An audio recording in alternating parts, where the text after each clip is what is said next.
São Paulo, maior colégio eleitoral do país, vai ter foco da campanha de Lula à reeleição. A gente vai fazer uma conexão com a nossa redação ao vivo em São Paulo. O repórter Vinícius Passarelli tem as informações para a gente. Vinícius, a ideia da campanha é centralizar as atenções em Tarcísio e deixar Flávio de lado, é isso? Bom dia. Oi, Neila. Bom dia a você, a todo mundo que nos assiste. É isso, pelo menos nesse momento, né, da pré-campanha, a gente tem assistido um foco da pré-campanha do presidente Lula em centrar ataques não ao Flávio Bolsonaro, que é o adversário posto neste momento, né, na disputa presidencial, mas ao governador de São Paulo, Tarcísio de Freitas. A gente acompanhou ao longo de todo esse mandato aqui em São Paulo, né, Neila, o Tarcísio sempre sendo colocado pelos aliados, pelos grupos políticos que ficam no entorno do governador aqui em São Paulo como um possível candidato à presidência da República. A gente sabe que essa candidatura acabou não vingando.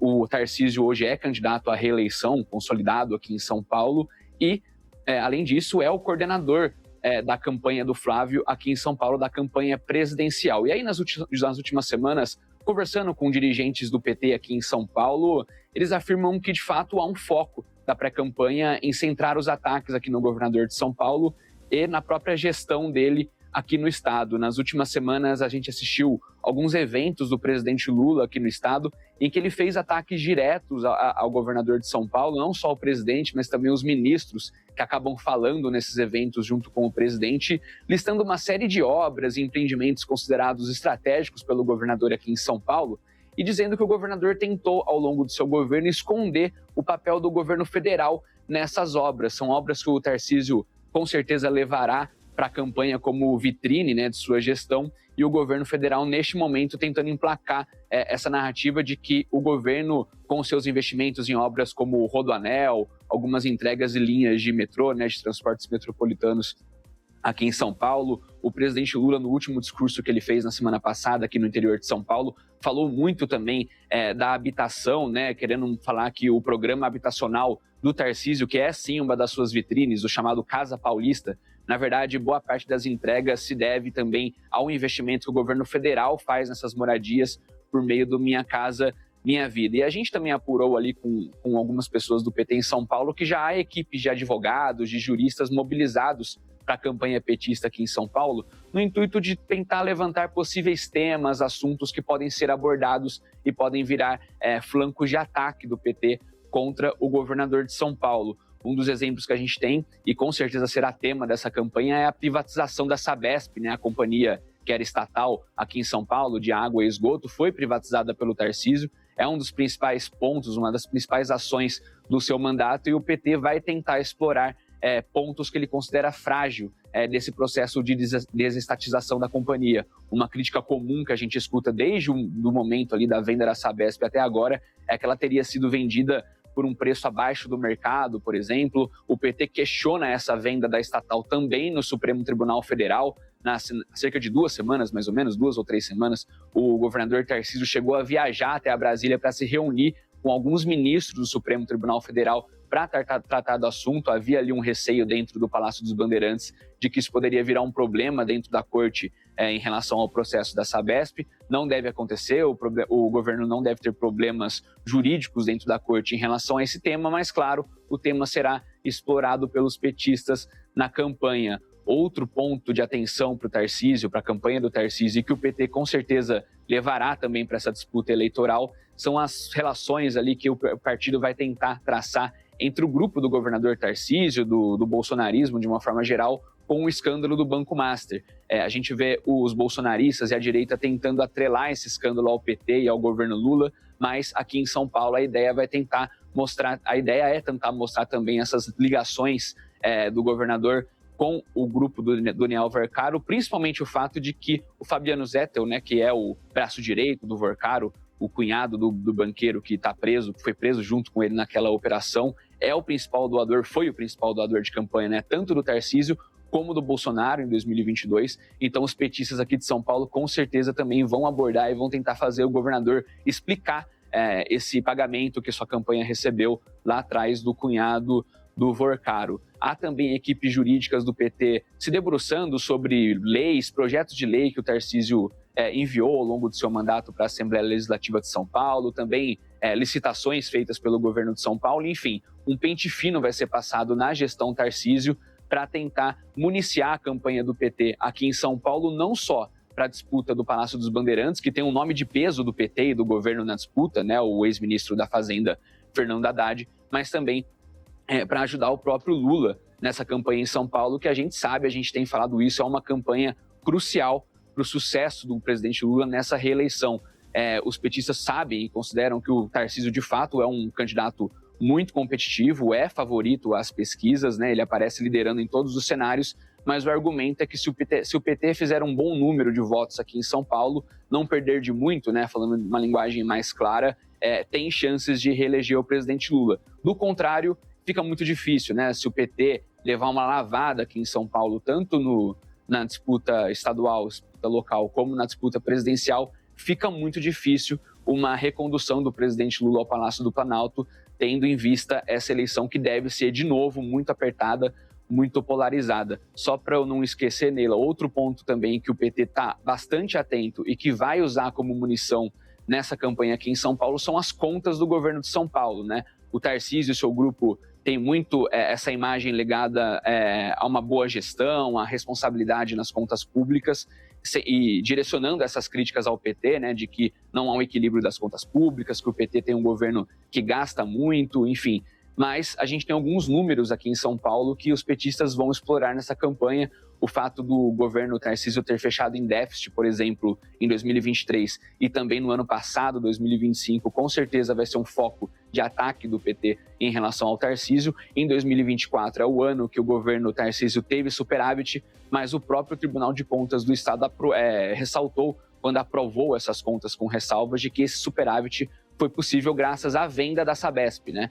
Os cerca de 18 bilhões, se não estou enganado, caíram na conta do governo por conta desse processo de privatização da companhia, e isso fez com que o governo fechasse no azul no ano passado. Então, há essa ressalva mesmo no ano em que o cálculo ali é considerado positivo na balança comercial e no superávit do governo de São Paulo. Então, são alguns dos assuntos que a campanha do PT nos bastidores já tem se mobilizado e se debruçado para usar isso como foco aqui na campanha. E também lembrando do fato de que o PT tem escalado um verdadeiro time de peso nessa disputa aqui em São Paulo, né? Eu falei do Haddad já confirmado como pré-candidato ao governo do estado. A gente tem também já o encaminhamento da candidatura da Simone Tebet, que foi ministra do Planejamento, ao Senado, também no campo lulista, né? Pelo PSB. Ela foi filiada oficialmente ao partido na última sexta-feira.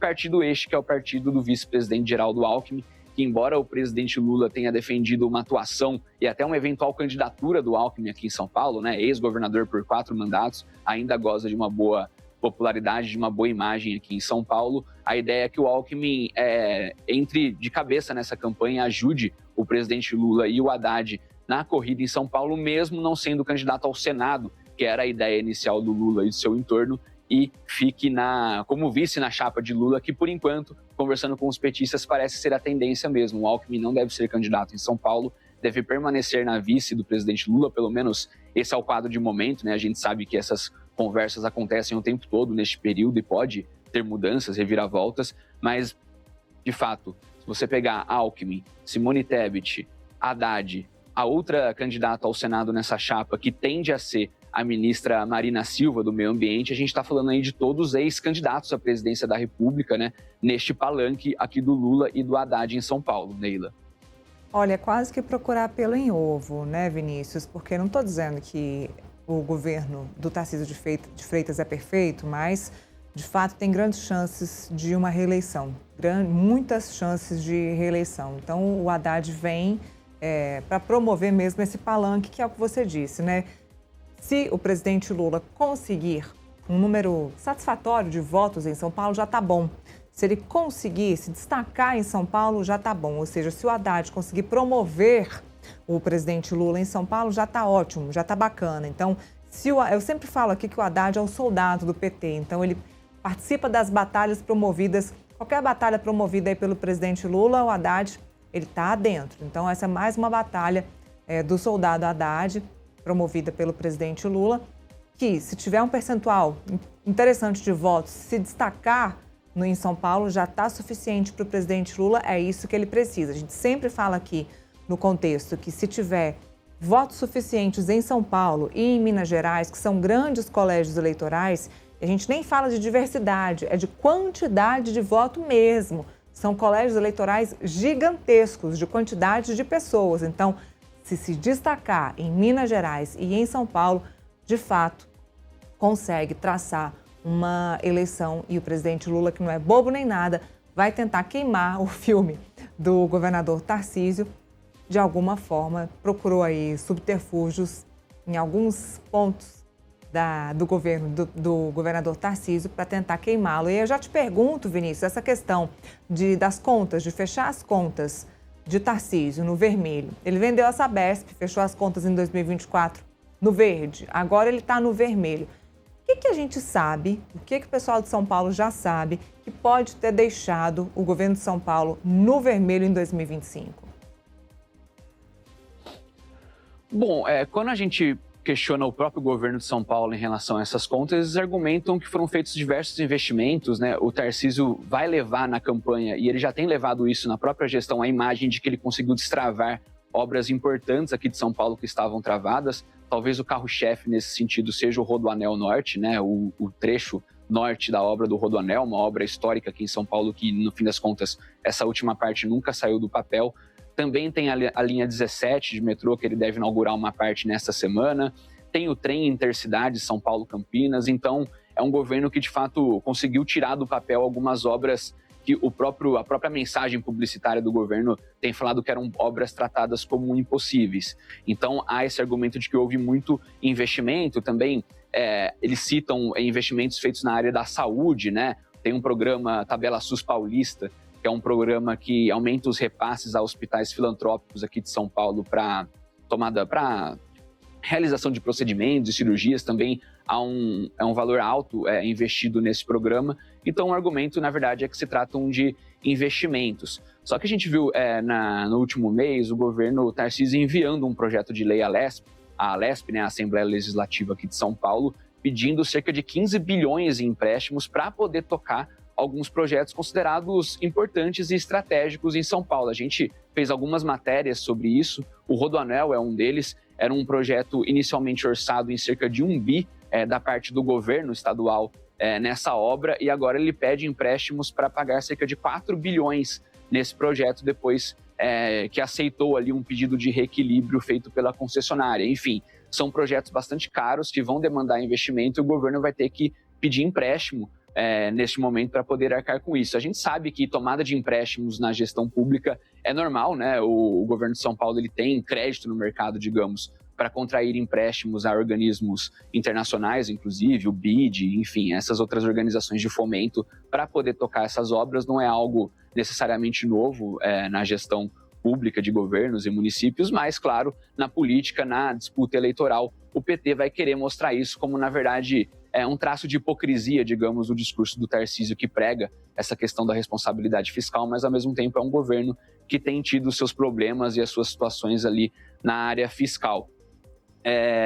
O governo de São Paulo também vem querendo desmontar um pouco essa narrativa que o PT tem tentado colocar de que tem escondido o governo federal da participação desses projetos, dizendo que também o fomento do BNDES, que é principalmente o braço ali do governo federal que coloca recursos nessas obras, também é algo bastante comum nesse tipo de empreendimento, nesses tipos de obras e empreendimentos, e que, na verdade, quem faz toda a modelagem, quem organiza e coordena todas essas obras é, sim, o governo de São Paulo, e o PT, e, na verdade, o governo federal, né, o BNDES, ajuda com esse investimento. Então a gente vê aí, na verdade, uma batalha de narrativas. O governador Tarcísio respondeu a esse discurso do Lula, em que o Lula cobra que o governo mostre que há uma participação do governo federal nessas obras, dizendo que já está acostumado com as bobagens com o presidente Lula. Então houve uma resposta à altura, digamos, ali do Tarcísio nesse discurso que o Lula fez no interior de São Paulo, e a gente provavelmente vai continuar assistindo a essa disputa. O governo Lula, né, o governo PT, tem afirmado muito que é o maior investimento da história feito por um governo federal no estado de São Paulo em 4 anos. Então a gente vai ver isso claramente com uma mensagem da campanha petista aqui em São Paulo, e o Tarcísio do seu lado defendendo o seu governo e a sua gestão em relação a todos esses assuntos. Neila. Bom, Felipe, eu queria colocar você na conversa, O presidente Lula vai atacar em São Paulo, ele não podia deixar de fazê-lo, claro. São Paulo, um grande colégio eleitoral, não ia deixar passar batido e deixar o governador Tarcísio, né, sambar na cara da sociedade, digamos assim.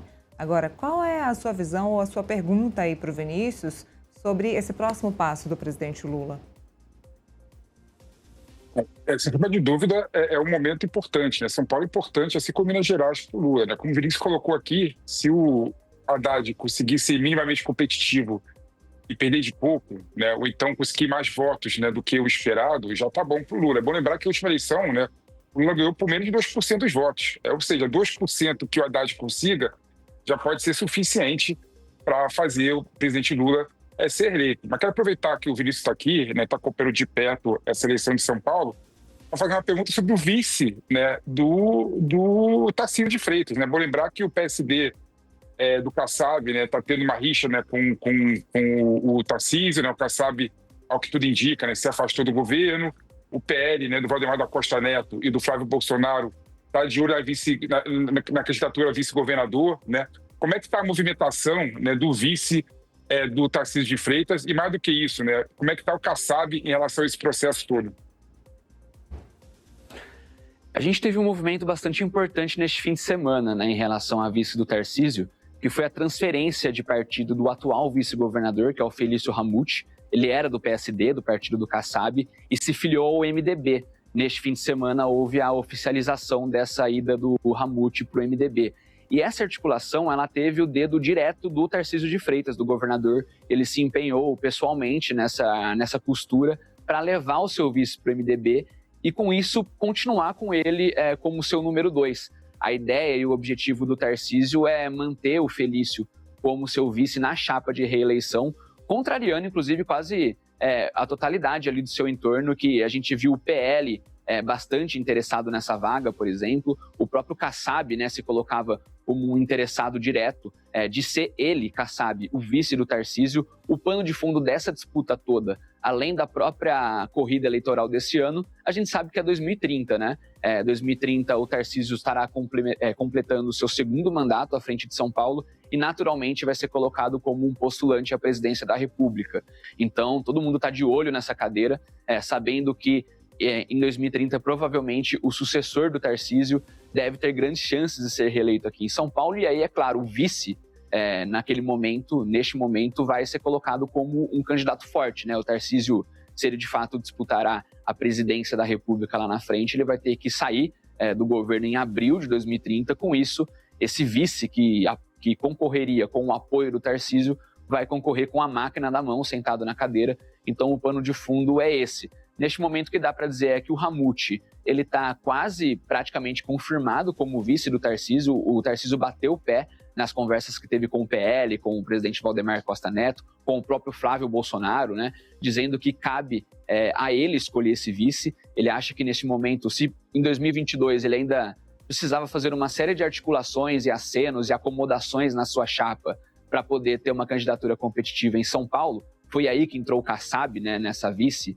lá atrás com o Felício Ramute. Agora, a avaliação dele, do seu entorno, é que ele tem estatura política suficiente para bancar esse vice.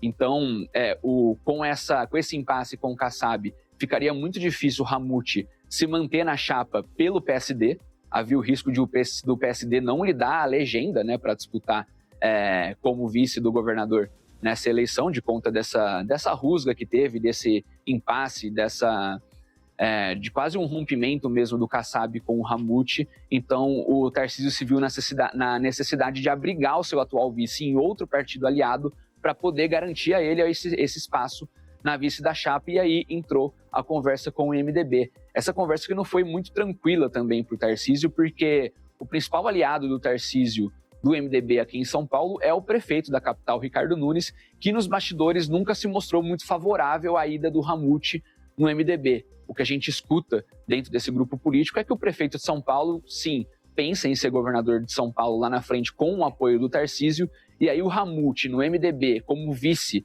no segundo mandato do Tarcísio, claro que vira um próprio concorrente interno do Ricardo Nunes dentro do MDB nessa corrida, pensando ali no Palácio dos Bandeirantes a partir de 2030. Então é um xadrez ali envolvendo toda essa montagem da chapa aqui do Tarcísio. além dessa questão da vice, outra coisa bastante importante que ainda está em aberto é a segunda candidatura ao Senado, né, dentro do grupo. A primeira, por enquanto, está com o deputado Guilherme Derrite, que deve ser candidato ao Senado pelo PP, embora a gente escute de alguns aliados que essa candidatura dele não está totalmente consolidada, muita gente acha que ele vem patinando um pouco nesses números, mas enfim, publicamente, e que os partidos dizem é que há, de fato, um acordo para que o Derrite seja esse candidato, e aí o segundo nome está bastante em aberto ainda. É uma vaga que é do PL, né, pelo acordo. Em tese, seria uma vaga de indicação do Eduardo Bolsonaro, que a gente vinha falando dele aqui um pouco antes, né, que segue lá nos Estados Unidos. Ele seria esse candidato ao Senado, mas por conta de toda a atuação dele lá nos Estados Unidos desde o ano passado, das implicações que isso trouxeram a ele no campo jurídico, judicial aqui em São Paulo, né, o Supremo Tribunal Federal de olho nas atividades dele lá nos Estados Unidos, acabou ficando inviabilizada essa candidatura do Eduardo, e aí ele indicaria esse nome. Só que aí muita gente começou a se colocar nessa corrida. O próprio Tarcísio não é um entusiasta de que seja um candidato indicado pelo Eduardo nessa vaga. Há uma leitura de que há uma tendência para o centro, né, nesses nomes do Senado aqui em São Paulo, tanto que o próprio PT vem acenando com isso, com a indicação da Simone Tebet e possivelmente Marina Silva, né? Então a gente vai ter uma chapa, digamos, mais centrista do PT, e não necessariamente do PT, mas do campo de alianças ali em torno do presidente Lula, né? Porque